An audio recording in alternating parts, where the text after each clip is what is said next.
अब गीता ज्ञानदाता कहता है जैसे ओम मंत्र ये तो ब्रह्म का क्लियर कट, और तत्व ये परब्रह्म का है, ये सांकेतिक मंत्र है, ये नहीं बताया जाता किसी को, ओनली उपदेशी को ही ये दास बताएगा। और इस दास के अतिरिक्त कोई भी इस पृथ्वी पर इस मंत्र का दान करने का अधिकारी नहीं है। अगर कोई इस दास से उपदेश लेकर एक दो दुष्ट आत्मा इस कार्य में लगी हैं, उनसे जो उपदेश लेता है वो डुप्लीकेट पासपोर्ट समझ लो वो बना रहे हैं, फिर दोनों दोषी होंगे भगवान के दरबार में। तो इस तत्व का जो मंत्र है ये ब्रह्म का अक्षर पुरुष का है, वो सांकेतिक है, दास बताएगा।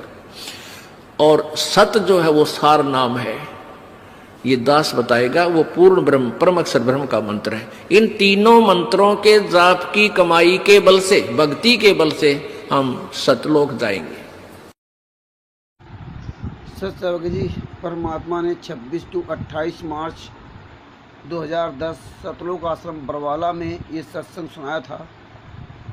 ये एपिसोड 6 है और ये 20 मिनट के बाद आप उसमें सुनना। उसमें पूरा स्पष्ट क्लियर कर दिया है कि यहाँ दो लोग जो है ना इस तरह नाम दीक्षा के बारे में पूरा क्लियर बता दिया है। और फिर भी संगत नहीं मान रही तो माने चाहे ना माने, लेकिन गुरु ज्ञान के अनुसार किसी के भी मंत्र काम नहीं कर रहे हैं, ये याद रखना।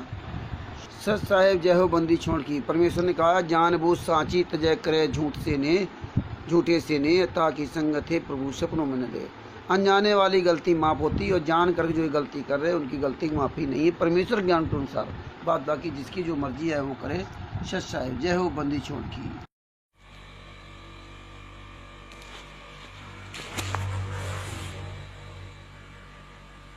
आँख से दर्द हो गया।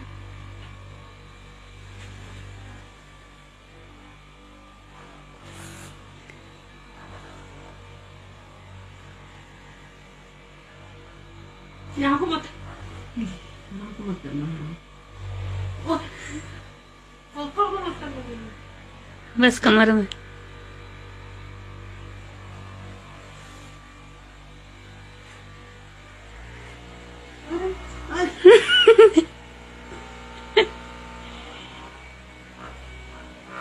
अपने आत्मा सतनाम 2 अक्षर का है और वही गुरु नानक जी ने जाप किया, वही गरीबदास जी ने, और वही इस दास को प्राप्त हुआ। अब इस दास के प्राप्त होने के बाद एक दो दुष्ट आत्माओं ने मुझसे तीनों मंत्र प्राप्त किए और वो गुरुद्रोही होकर के एक अपनी तरफ से कोई नाम नूम देने लगे, तो उनसे कोई लाभ नहीं होगा, क्योंकि वो अधिकारी नहीं है, वो चोर हैं, परमात्मा के शत्रु हैं, उनसे लाभ कभी नहीं हो सकता। चाहे आप देने लग जाओगे आप भी दुश्मन होगे भगवान के, वो परमात्मा के शत्रु कहलाते हैं। जिस परमेश्वर ने इतने वर्षों तक छुपा कर रखा इस मंत्र को, और वो गुरुद्रोही होकर के फिर वैसे सार्वजनिक कर रहा है और वो अधिकारी भी नहीं है, तो सेकंड शत्रु है परमात्मा का। काल के दूत हैं, उनसे आपसे सावधान रहना, ऐसे निकम्मा। अब आपको दिखाते बिगुल बज गया महाक्रांति का, वीरों शौर्य दिखाना है। असमंजस में समय गंवा कर कायर नहीं कहना है, वीरों शौर्य